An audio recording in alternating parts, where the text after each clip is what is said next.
vengeance. Ma femme se moquait de moi depuis des mois avant cette retraite pour couple. Mais je n'aurais jamais imaginé qu'elle transformerait une thérapie professionnelle en son propre spectacle comique. La femme qui avait juré de m'aimer et de me respecter m'avait traité, au cours de la dernière année, comme son punching ball préféré. Toujours avec ce sourire doux qui trompait tout le monde. La retraite était son idée, présentée comme un ultimatum déguisé en inquiétude. « Il faut qu'on trouve de l'aide », disait-elle, « sinon ce mariage est fini. » Ce qu'elle voulait vraiment dire, c'était que j'avais besoin d'être réparé, et qu'elle avait besoin de témoins pour valider à quel point elle était patiente et martyre face à son mari difficile. J'aurais dû voir clair à ce moment-là, mais je croyais encore que notre mariage valait la peine de se battre. Le centre de bien-être Montval, perqué sur une colline surplombant la vallée, était tout en baies vitrées et citations motivantes peintes sur des planches de bois rustiques. Le genre d'endroit où les âmes brisées viennent prétendre que leurs problèmes peuvent être résolus en un week-end. Nous sommes arrivés vendredi après-midi avec nos valises assorties et nos attentes discordantes. La première séance de groupe a commencé 1 heure après notre arrivée. 12 couples assis en cercle, partageant leurs difficultés de communication avec Dr Rachel, une femme d'une 40aine d'années, aux yeux sombres et intelligents, dotée d'une capacité déconcertante à déceler les mensonges. Elle posait des questions qui faisaient se tortiller les gens, comme si elle pouvait sentir les faux-semblants à des mètres. Je pensais que ce terrain neutre nous permettrait enfin de parler honnêtement. J'avais tort, ma femme a vu un public, et elle n'a jamais su résister à la tentation de jouer un rôle. Le problème, c'est qu'il ne m'écoute pas, a-t-elle commencé, sa voix empreinte d'une patience feinte et travaillée. J'essaie de partager mes sentiments, et il se ferme complètement. C'est comme parler à un mur. Elle a ponctué cela d'un soupir délicat qui a fait hocher la tête des autres femmes dans le cercle, compatissante. Rachel m'a regardé. Comment vis-tu ces conversations ? Avant que je puisse répondre. Ma femme a ri, un vrai rire. En fait, il ne s'en souvient probablement même pas. C'est à ce point qu'il est absent. La salle s'est tue, même dans un espace conçu pour les problèmes conjugaux, quelque chose dans son ton sonnait faux. Je sentais la chaleur monter dans ma poitrine. Mais j'ai gardé un ton posé. Je me souviens de chaque conversation où tu passes 20 minutes à me dire tout ce que je fais mal, puis à me demander pourquoi je ne veux pas parler davantage. Elle s'est tournée vers le groupe, comme une avocate s'adressant à un jury. Voilà exactement ce que je veux dire. Il prend tout comme une critique, au lieu d'essayer de comprendre mon point de vue. Sa performance était irréprochable.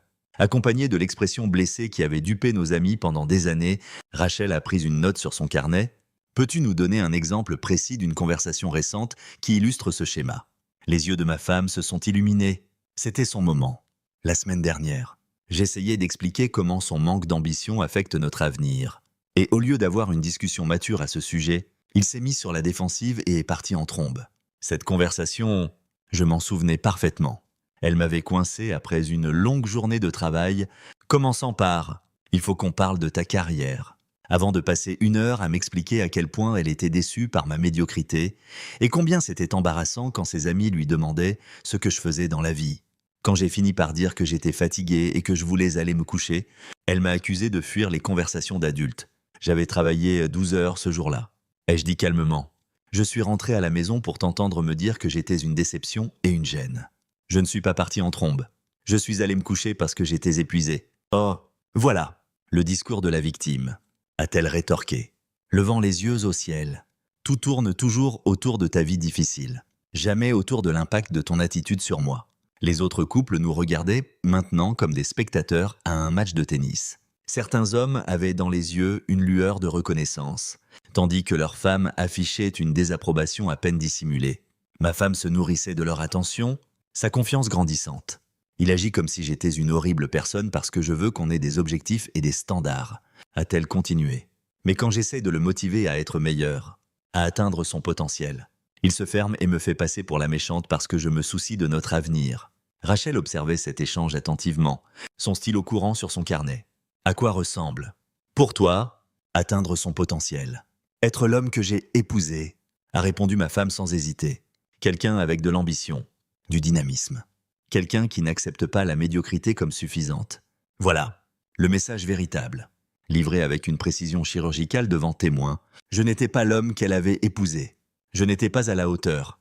J'étais médiocre, paresseux, une déception.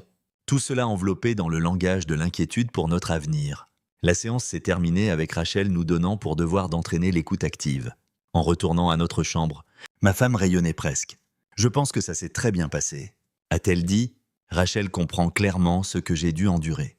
Cette nuit-là, allongée dans le grand lit que nous avions expressément demandé, elle s'est tournée de son côté et a construit un mur d'oreillers entre nous. Peut-être que maintenant tu comprendras enfin comment ton comportement affecte les autres. A-t-elle murmuré dans l'obscurité? Je fixai le plafond, repensant à la séance. Quelque chose dans l'expression de Rachel, quand ma femme avait livré sa performance, me dérangeait. Ce n'était pas la sympathie ou la validation que ma femme avait cherché à obtenir. C'était autre chose, quelque chose qui ressemblait presque à de la reconnaissance. Le lendemain matin, au petit déjeuner, ma femme travaillait déjà la salle, discutant avec les autres femmes de leur mari difficile et se positionnant comme l'épouse patiente essayant de sauver son mariage. Elle avait trouvé son clan, prête à soutenir sa version des faits, mais en la regardant performer, tissant des alliances et rassemblant des munitions pour la suite. J'ai réalisé que cet endroit était différent. Ce n'était pas notre salon où elle pouvait contrôler totalement le récit, c'était un territoire neutre avec des observateurs professionnels. Et pour la première fois depuis des mois, j'avais l'impression que quelqu'un pourrait réellement prêter attention à autre chose que sa version de l'histoire. La matinée de samedi a apporté la séance sur la dynamique de groupe, et ma femme est arrivée habillée comme si elle assistait à une conférence professionnelle plutôt qu'à une thérapie de couple. Elle avait passé 1 heure à se préparer, perfectionnant son look, vulnérable mais forte, qui lui avait si bien servi en société. Les autres couples avaient déjà formé leurs petites alliances au petit déjeuner.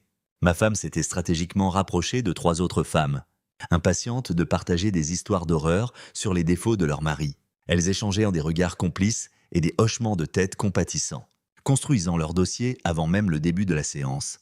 Rachel nous a répartis en petits groupes de 4 couples. Ma femme a immédiatement pris les rênes d'une autre, se présentant comme quelqu'un qui croit vraiment au pouvoir de la communication honnête. L'ironie ne m'a pas échappé. Je pense qu'on devrait tous partager ce qui nous a amenés ici, a-t-elle annoncé, comme si elle animait un dîner mondain plutôt qu'une thérapie. Je commence. Elle s'est lancée dans son discours préparé, expliquant qu'elle essayait de sauver un mariage avec quelqu'un qui luttait avec sa disponibilité émotionnelle et sa croissance personnelle. Les autres femmes hochaient la tête, reconnaissant une âme sœur. L'une d'elles, une blonde dont le mari semblait souhaiter être ailleurs, a ajouté ses propres plaintes sur les hommes qui ne comprennent pas. Quand ce fut mon tour de parler, ma femme s'est penchée en avant avec un intérêt exagéré, comme si elle était sur le point d'assister à une révélation. « Vas-y, chérie, dis-leur ton point de vue. Je veux vraiment que tu te sentes écoutée. » La condescendance suintait de chaque mot, mais enveloppée dans un langage si bienveillant que n'importe qui aurait cru qu'elle me soutenait. C'était sa spécialité, manier l'inquiétude comme une arme. Je suis ici parce que ma femme a menacé de partir si je ne venais pas. Ai-je dit simplement? Elle est convaincue que je suis le problème dans notre mariage, et elle veut une validation professionnelle de son opinion. Le groupe s'est tu, le sourire de ma femme a vacillé 1 seconde avant de se remettre en place. Vous voyez, c'est exactement ce que je veux dire, a-t-elle dit, se tournant vers les autres. Il retourne tout pour me faire passer pour la méchante au lieu de regarder son propre comportement. Quel comportement précisément? Ai-je demandé? La voix calme mais directe. Le comportement où je travaille 50 heures par semaine pendant que tu passes tes journées à critiquer tout ce que je fais, ou celui où je rentre à la maison pour trouver une liste de mes échecs au lieu d'une femme heureuse de me voir. Son masque a glissé. Juste un peu, les autres maris prêtaient attention maintenant, et elle n'aimait pas ce changement de dynamique. « Tu exagères », a-t-elle dit avec un rire nerveux. « Je ne critique pas tout. Je pense juste qu'on devrait avoir des standards, comme le standard où rien de ce que je fais n'est jamais assez bien. » J'ai continué, sentant quelque chose se relâcher dans ma poitrine. Ou le standard où mes efforts ne comptent pas à moins qu'ils ne soient validés par toi. Un des autres maris a pris la parole. « Mec, ça me parle. » Sa femme lui a lancé un regard d'avertissement, mais il n'a pas reculé. Le fait de toujours déplacer les objectifs, ça devient épuisant. La performance de ma femme commençait à se fissurer. Elle a regardé autour du groupe, s'attendant à du soutien, mais n'a trouvé que de l'incertitude.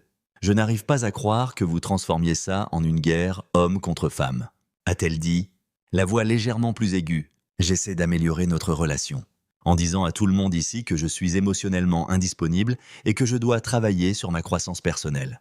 Ai-je demandé, sans mentionner que tu n'as pas dit une seule chose positive à mon sujet depuis des mois?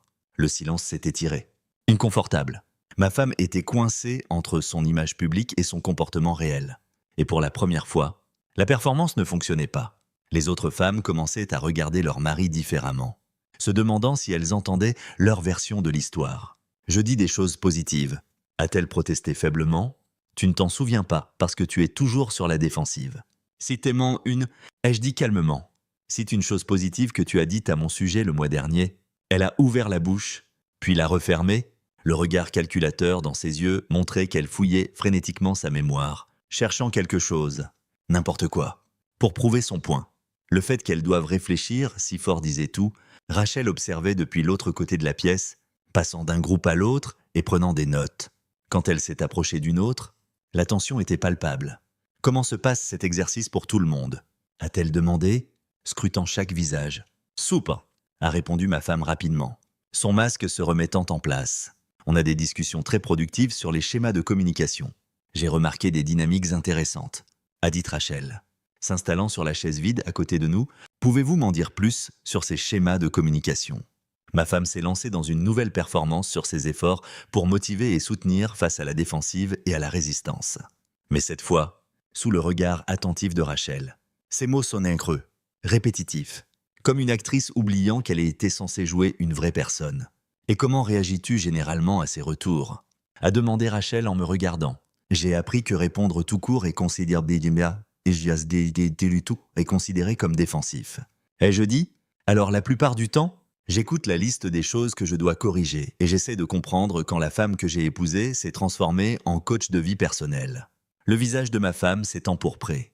Ce n'est pas juste, je n'essaie pas d'être ton coach de vie, j'essaie d'être ta partenaire. Les partenaires se soutiennent mutuellement. Ai-je répondu?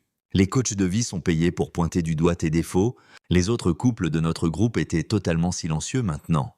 Observant la scène comme des spectateurs devant un accident de voiture, Rachel prenait des notes, mais son expression restait indéchiffrable. Je pense qu'il faut explorer cette dynamique plus en profondeur. A-t-elle dit finalement? Mais pas ici. J'aimerais vous voir tous les deux pour une séance privée cet après-midi. Ma femme a hoché la tête avec enthousiasme, pensant clairement que c'était sa chance d'obtenir un soutien professionnel pour sa position. Ce serait merveilleux. Je pense vraiment qu'un point de vue objectif aiderait à la fin de la séance de groupe. Ma femme est immédiatement retournée vers ses alliés, sans doute pour transformer l'affrontement en une nouvelle preuve de mon comportement problématique. Mais j'ai remarqué quelque chose de différent dans la manière dont les autres couples nous regardaient maintenant. La sympathie automatique pour sa position avait été remplacée par une incertitude. En retournant à notre chambre, ma femme était inhabituellement silencieuse. Enfin, elle a parlé. Je n'arrive pas à croire que tu m'aies humilié comme ça, devant tout le monde. Je t'ai humilié. J'ai arrêté de marcher.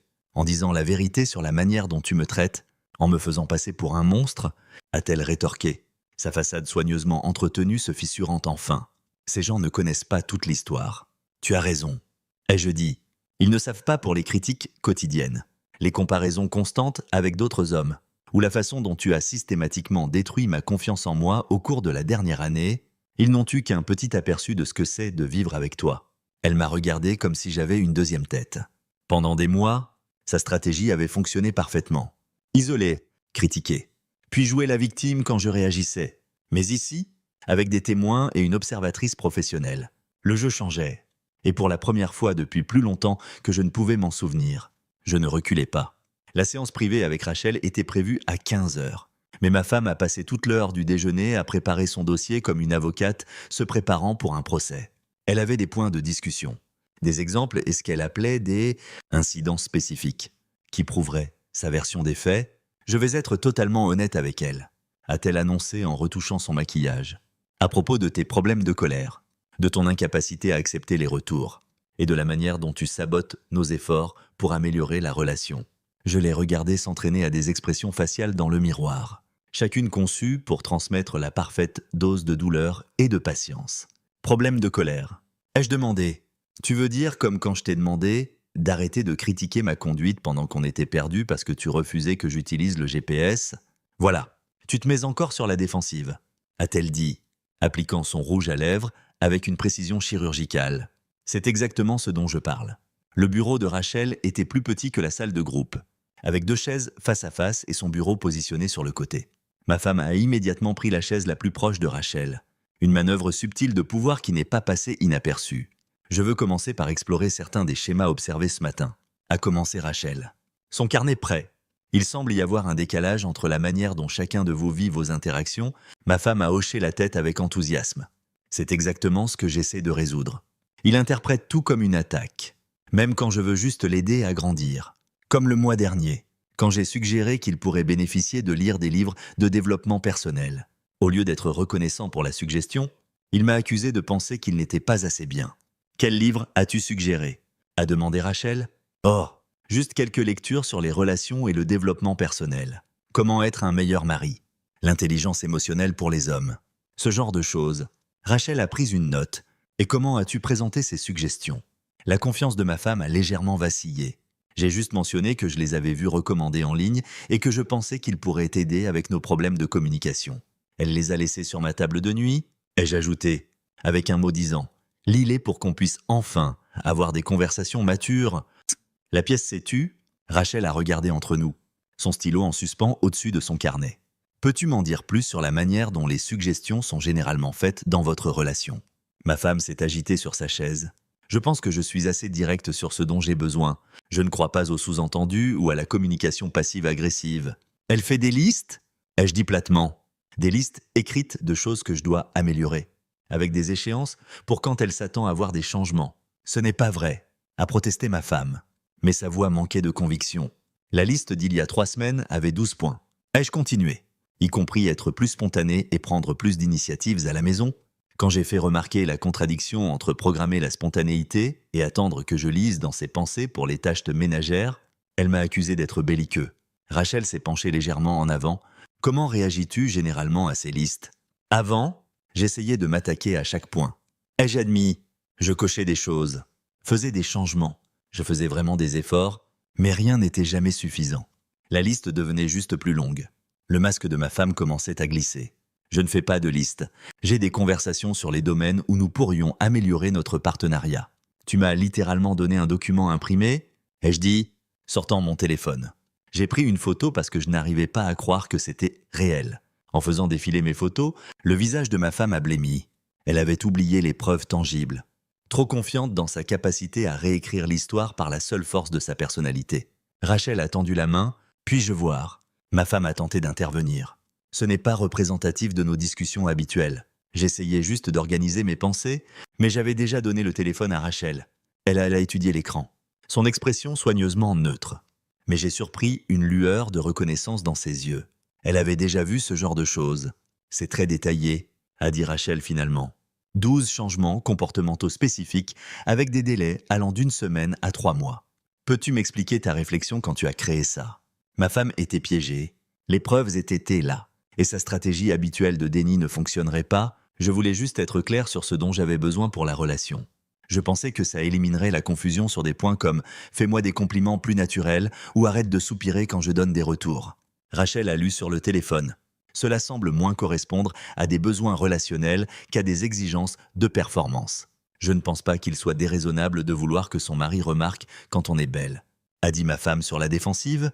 L'instruction dit « minimum 3 fois par semaine ». Varie les compliments. Évite de répéter les phrases, a continué Rachel.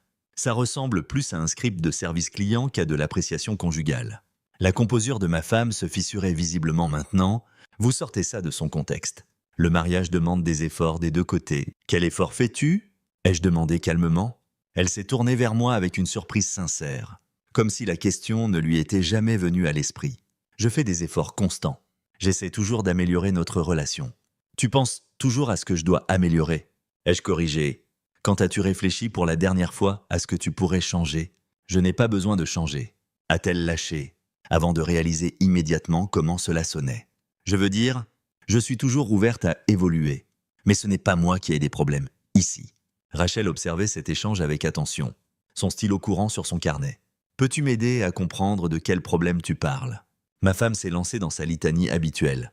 J'étais fermé émotionnellement, résistant au retour, manquant d'ambition, inconstant dans les responsabilités domestiques, et généralement difficile à communiquer. C'était une performance bien rodée, mais dans ce cadre, avec les questions pénétrantes de Rachel, cela commençait à ressembler moins à des préoccupations légitimes qu'à une attaque contre ma personne. Ce sont des problèmes importants, a dit Rachel quand ma femme a fini. Depuis combien de temps es-tu consciente de ces schémas ? Ça s'est aggravé au cours de la dernière année, a répondu ma femme. Je pense qu'il traverse une sorte de crise de la quarantaine ou une dépression. Il faisait au moins l'effort de répondre à mes besoins avant. Qu'est-ce qui a changé il y a 1 an m'a demandé Rachel. J'y ai réfléchi. Il y a 1 an, ma femme avait commencé son club de lecture, passant plus de temps avec son ami divorcé qui semblait considérer tous les hommes comme des projets à améliorer ou à jeter. C'est à ce moment-là que les critiques se sont passées de suggestions occasionnelles à des évaluations quotidiennes de performance. Elle a commencé à me comparer plus souvent à d'autres hommes. Ai-je dit, l'ex-mari de son ami, les hommes de son club de lecture, ses collègues de travail. J'étais constamment mesuré à l'aune d'un idéal qui changeait sans cesse. « Ce n'est pas vrai !» a protesté ma femme. Mais sa voix était plus faible maintenant. Tu m'as dit le mois dernier que le mari de ta collègue lui apportait des fleurs tous les vendredis et tu m'as demandé pourquoi je ne faisais jamais ce genre de choses. Ai-je dit ? Quand j'ai commencé à t'apporter des fleurs le vendredi, tu t'es plainte que je ne faisais que copier quelqu'un d'autre au lieu d'être original. Rachel a regardé ma femme. Comment vois-tu cette interaction ? Ma femme est restée silencieuse un long moment, cherchant clairement un moyen de présenter cela sans passer pour déraisonnable. Je pense juste que les gestes doivent venir du cœur, pas d'une obligation. Mais s'il ne fait pas de gestes, c'est aussi un problème, a demandé Rachel. Le piège se refermait, et ma femme le sentait. Son récit soigneusement construit s'effondrait sous le regard professionnel. Et pour la première fois depuis des mois, quelqu'un posait des questions qui n'assumaient pas automatiquement que j'étais le problème. Je pense qu'on s'éloigne du sujet, a dit ma femme, la voix tendue par la frustration. Le vrai problème, c'est son refus de travailler sur lui-même. En fait, a dit Rachel, fermant son carnet. Je pense qu'on touche au cœur du problème. Mais j'aimerais approfondir cela dans notre prochaine séance demain. Ce soir, je veux que vous réfléchissiez à cette question. À quoi ressemblerait votre relation si vous preniez tous les deux la responsabilité de ces dynamiques ? En retournant à notre chambre, ma femme était silencieuse. Mais je pouvais presque voir les rouages tourner dans sa tête. Sa confiance post-thérapie habituelle avait disparu, remplacée par quelque chose qui ressemblait presque à de la panique. Elle était venue ici en quête de validation et repartait avec des questions auxquelles elle ne pouvait pas répondre. Et pour la première fois depuis le début de cette retraite, j'avais l'impression que quelqu'un voyait enfin ce que j'avais enduré. Dimanche matin est arrivé avec une tension si palpable qu'on aurait dit un air épais. Ma femme avait à peine dormi, se tournant et se retournant en marmonnant que Rachel était clairement biaisée et ne comprenait pas la situation dans son ensemble. Elle avait passé la nuit à élaborer une nouvelle stratégie, une qui lui permettrait de reprendre le contrôle du récit. Je pense qu'on doit être plus direct aujourd'hui, a-t-elle annoncé en s'habillant. Rachel semble être embrouillée par tes diversions. Je vais m'assurer qu'elle comprenne ce qui se passe vraiment ici. La dernière séance de groupe était facultative, mais ma femme a insisté pour qu'on y aille. Elle avait besoin de reconstruire son image après que les fissures avaient commencé à apparaître la veille. Elle s'est positionnée stratégiquement, prête à démontrer sa raisonnabilité aux autres couples. Quand Rachel a demandé des volontaires pour partager des idées tirées de leurs séances privées, la main de ma femme s'est levée immédiatement. Je pense qu'hier était vraiment précieux. A-t-elle commencé ? Sa voix de performance revenue en force. Ça m'a fait réaliser à quel point mon mari lutte avec la responsabilité. Même face à des exemples clairs de comportements problématiques, il trouve des moyens de tout retourner contre moi. Les autres femmes hochaient la tête avec sympathie. Mais j'ai remarqué que certains hommes échangeaient en des regards. La séance de groupe de la veille avait semé des graines de doute. « Peux-tu donner un exemple ?» a demandé Rachel. Ma femme a souri avec assurance. « Eh bien, j'essaie de lui faire comprendre comment son manque de disponibilité émotionnelle affecte notre intimité. Au lieu de reconnaître le problème, il se met sur la défensive et m'accuse d'être critique. Et voilà, elle avait abordé nos problèmes de chambre à coucher devant tout le monde, franchissant une ligne que je pensais sacrée. La salle s'est figée dans un silence total, les gens trouvant soudain leurs chaussures très intéressantes. « C'est une perspective intéressante », a dit Rachel, sa voix soigneusement neutre. « Peux-tu préciser ce que signifie pour toi la disponibilité émotionnelle ?» Ma femme s'est lancée dans une explication détaillée sur la manière dont j'échouais à me connecter à un niveau plus profond. Comment je traitais l'intimité comme une corvée. Et comment mon attitude détruisait les fondations romantiques de notre mariage. Elle a peint le portrait d'une femme essayant désespérément de sauver sa relation avec un homme qui ne se donnait pas assez la peine d'essayer. Quand elle a fini, Rachel s'est tournée vers moi. « Comment vis-tu l'intimité dans votre relation ?» Tous les regards étaient sur moi. Ma femme s'est assise en arrière avec une expression satisfaite. Certaine que je resterais silencieux par embarras ou que je trébucherais dans une défense inadéquate qui prouverait son point. Au lieu de cela, j'ai regardé Rachel directement et j'ai parlé calmement. C'est difficile d'être émotionnellement disponible pour quelqu'un qui utilise l'intimité comme une arme. Quand l'affection est refusée comme punition et offerte comme récompense pour un bon comportement, ça ne ressemble plus à de l'amour. mais à une transaction. La confiance de ma femme s'est évaporée. Ce n'est pas ce que je fais. Tu m'as littéralement dit le mois dernier que tu ne pouvais pas être intime avec quelqu'un qui ne travaillait pas sur lui-même. Ai-je continué? Puis tu m'as donné une liste d'améliorations avec un calendrier de 3 mois. Le message était assez clair. La salle était totalement silencieuse. Les autres couples fixaient leurs mains, probablement en reconnaissant des parallèles inconfortables dans leur propre relation. Rachel s'est penchée en avant. Ça doit être très isolant. Cette simple reconnaissance m'a frappé plus fort que je ne l'attendais. Quelqu'un de professionnel, d'objectif, entendait enfin ce que j'essayais de dire depuis des mois. Ça l'est, ai-je admis. Quand quelqu'un prétend vous aimer mais vous traite comme un projet de rénovation, on commence à se demander s'il vous aime vraiment ou s'il aime juste l'idée de vous changer. Le masque de ma femme se fissurait à nouveau. J'essaie de faire grandir notre relation. Si c'est mal, alors je ne sais pas ce que tu veux de moi. Je veux la femme qui riait à mes blagues au lieu d'analyser pourquoi elles n'étaient pas plus drôles. Ai-je dit? Je veux la femme qui appréciait ce que je faisais au lieu de le comparer à ce que d'autres hommes font mieux. Je veux ma femme, pas ma superviseure. Je n'ai jamais cessé d'être ta femme. A-t-elle protesté? Mais sa voix tremblait maintenant. Rachel observait cet échange avec une attention intense. Puis-je vous poser une question à tous les deux? Quand est-ce la dernière fois que vous avez apprécié la compagnie de l'autre sans aucun agenda de changement ou d'amélioration? Le silence s'est étiré. Ma femme a ouvert la bouche plusieurs fois, mais aucun mot n'en est sorti. La question avait révélé quelque chose de fondamental que nous savions tous les deux, mais que nous n'avions jamais dit à voix haute. Je ne m'en souviens pas. Ai-je dit finalement? Le visage de ma femme a blêmi, elle non plus ne s'en souvenait pas. Et cette réalisation la frappait comme un coup physique. C'est très révélateur, a dit Rachel doucement. Les relations saines ont besoin d'espace pour l'acceptation. Pas seulement pour les améliorations, mais ma femme n'en avait pas fini, acculée et désespérée. Elle a sorti son arme ultime. Vous voulez savoir la vérité, a-t-elle dit, sa voix montant. La vérité, c'est qu'il n'est même pas un vrai homme au lit. Je dois tout simuler parce qu'il est si égoïste et ignorant que l'intimité véritable est impossible. J'ai essayé de lui faire comprendre ce dont une femme a besoin, mais il est trop fier pour admettre qu'il n'a aucune idée de ce qu'il fait. La salle a explosé dans un silence inconfortable. Plusieurs personnes ont littéralement octé, même ses alliés semblaient choqués par l'humiliation publique qu'elle venait de déchaîner. Mais au lieu de la dévastation qu'elle attendait, une clarté froide et limpide s'est installée en moi. C'était qui elle était, vraiment, quand elle était acculée? C'était la femme pour laquelle j'avais fait des excuses, essayant de sauver un mariage. La voix de Rachel a tranché la tension comme une lame. C'était incroyablement cruel de dire ça en public à propos de quelqu'un que vous prétendez aimer. Ma femme a réalisé son erreur immédiatement. Je ne voulais pas dire ça comme ça. Je suis juste frustré et... Non, a interrompu Rachel. Vous l'avez dit exactement comme vous le pensiez. Vous venez de révéler comment vous voyez vraiment votre mari quand vous ne jouez pas pour un public. Rachel s'est tournée vers moi, et ses mots suivants ont tout changé. Réalisez-vous que vous portez ce mariage à bout de bras tout en étant constamment rabaissé. Dites-moi, voyez-vous encore de la valeur dans ce partenariat? La question flottait dans l'air comme un défi. Passe. Comment pouvons-nous arranger ça? Sur quoi êtes-vous prête à travailler? Mais voyez-vous encore de la valeur dans ceci?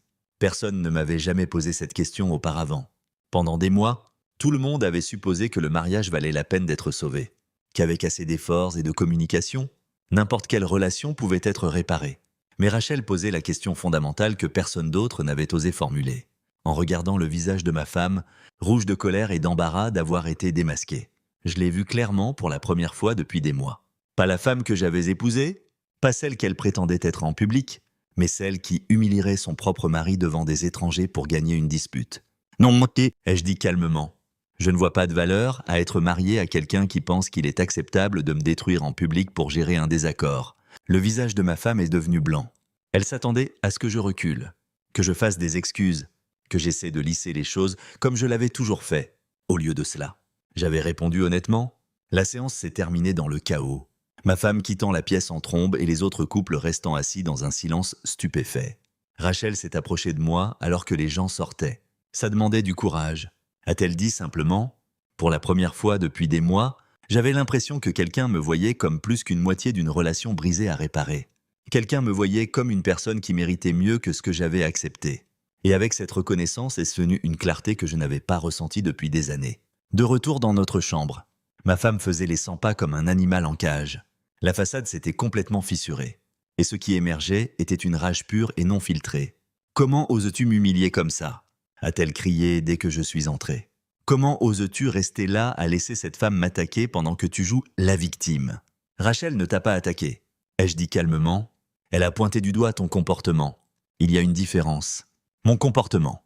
Sa voix a atteint une tonalité capable de briser du verre. Je suis celle qui essaie de sauver ce mariage pendant que tu restes là à me faire passer pour un monstre.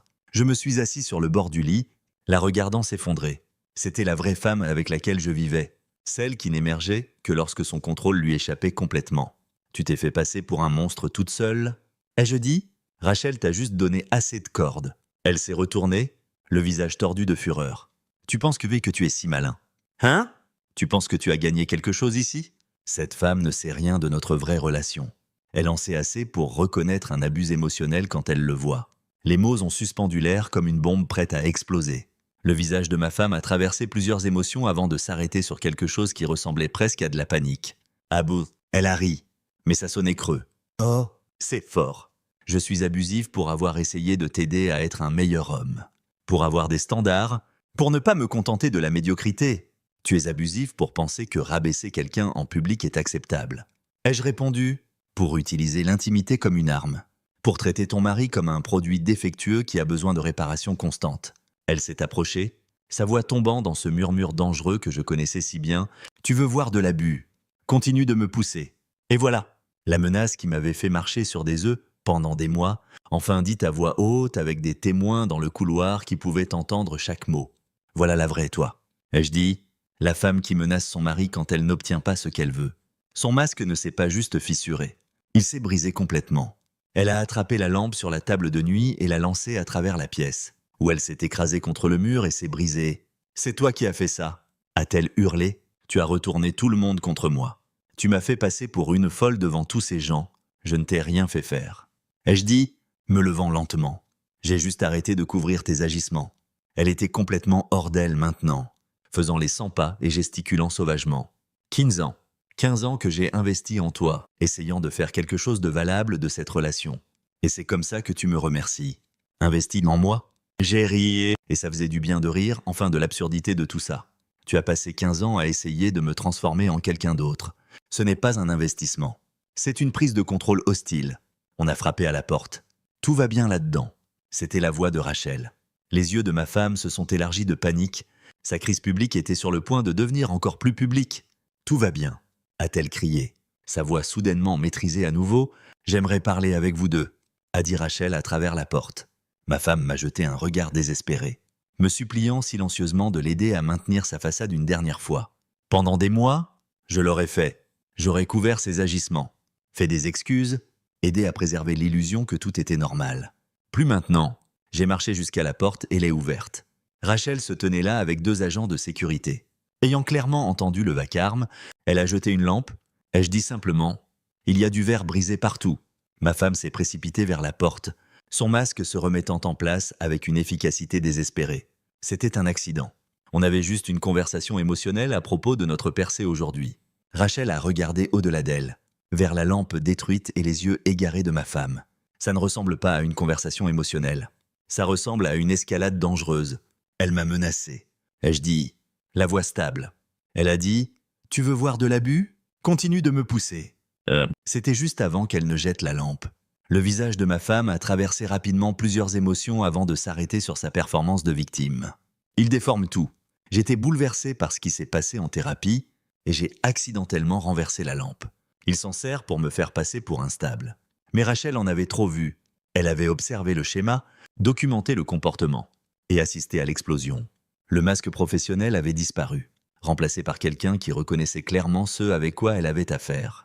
Je pense que cette retraite a accompli ce qu'elle devait accomplir, a dit Rachel fermement. Certaines relations ne peuvent pas être sauvées, et certaines ne devraient pas l'être. Ma femme l'a regardée, choquée. Elle était venue ici en quête de validation et repartait avec un avis professionnel que son mariage était irréparable. Vous ne pouvez pas dire ça, a protesté ma femme. Vous êtes censé aider les couples à rester ensemble. Je suis censé aider les gens à trouver des relations saines, a corrigé Rachel. Parfois, cela signifie reconnaître quand une relation est devenue toxique au-delà de toute réparation. Les mots ont frappé ma femme comme des coups physiques. Son monde soigneusement construit s'effondrait. Et pour la première fois, elle n'avait aucun script à suivre. J'ai ressenti quelque chose que je n'avais pas éprouvé depuis des mois. Une clarté complète. Absolue. La retraite était terminée. Mais mon vrai voyage ne faisait que commencer. Le trajet de retour a été les 2 heures de silence les plus longues que j'ai jamais vécues. Ma femme était assise, rigide, sur le siège passager, regardant par la fenêtre avec la fureur de quelqu'un dont toute la vision du monde venait d'être brisée en public.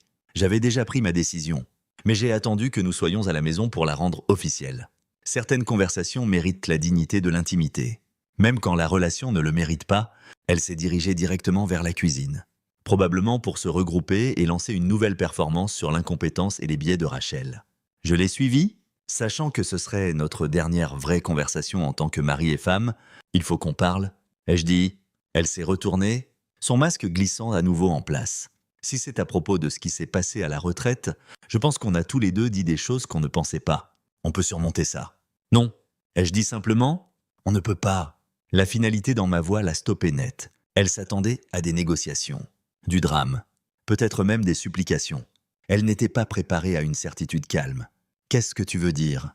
a-t-elle demandé, bien que nous sachions tous les deux exactement ce que je voulais dire. « Je veux dire que j'en ai fini d'être ton projet d'amélioration. J'en ai fini de marcher sur des œufs.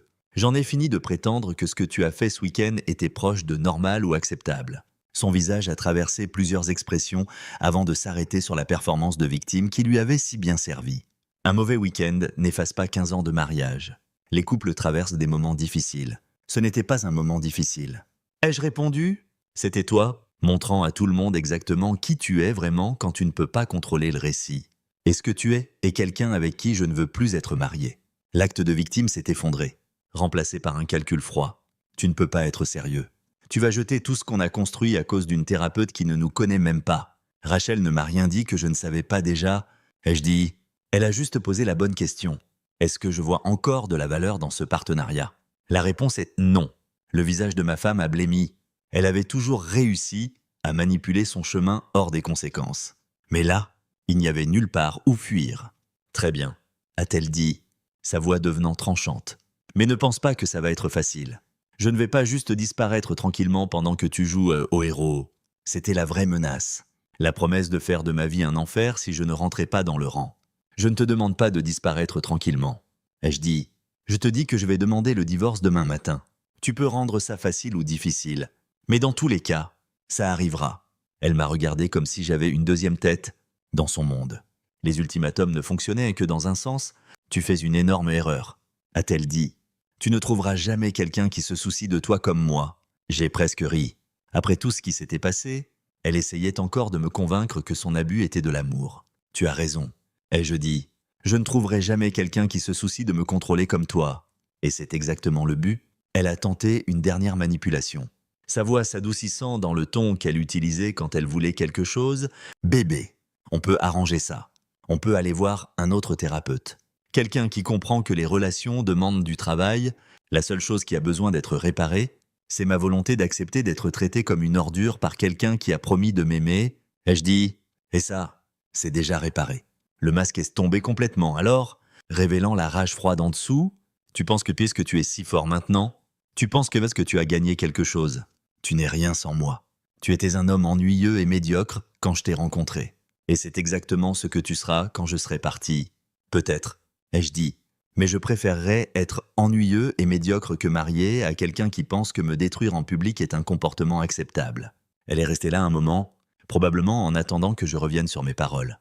Que je m'excuse, que je supplie pour une autre chance. Comme je l'avais toujours fait auparavant. Quand cela ne s'est pas produit, elle a attrapé son sac et s'est dirigée vers la porte. « Je vais chez ma sœur ce soir », a-t-elle annoncé. « Quand tu reviendras à la raison, tu sais où me trouver. » Mais j'étais déjà à la raison. Pour la première fois depuis des mois, je pensais clairement, après son départ. Je me suis assis dans la maison silencieuse et j'ai ressenti quelque chose que je n'avais pas expérimenté depuis des années. La paix. Pas de critique, tapis au coin. Pas de performance à maintenir. Pas de marche sur des œufs. Rachel m'avait donné plus qu'une validation professionnelle. Elle m'avait donné la permission de me valoriser. De reconnaître que toutes les relations ne valent pas la peine d'être sauvées et que parfois, la chose la plus forte à faire est de partir. Ma femme avait passé 15 ans à essayer de me remodeler en son homme idéal. Elle n'avait pas réalisé que son homme idéal n'aurait jamais toléré d'être traité comme elle me traitait. La retraite avait accompli exactement ce qu'elle était censée faire. Juste pas de la manière dont ma femme l'avait prévu. J'étais enfin libre de découvrir qui j'étais vraiment. Sans quelqu'un pour me dire constamment qui je devais être à la place. Et ça, c'était la meilleure des victoires.